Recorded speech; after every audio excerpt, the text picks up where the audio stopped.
গৈ আছে গৈ কল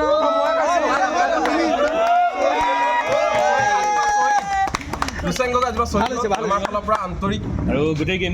আজি শক্তি দিয়ক সোনকালে ভাল ভাল খবৰ এনেকুৱা প্ৰথমটো শ্বহীদ যিটো শ্বহীদক আমি অভিনন্দন জনাওঁ যাতে বিয়া পাতি পয়া নালাগক ইয়াৰ পিছত শ্বহীদ হ'বলৈ গৈ আছে তাৰপিছত পিছত আছে অনন্ত শইকীয়া আৰু আমাৰ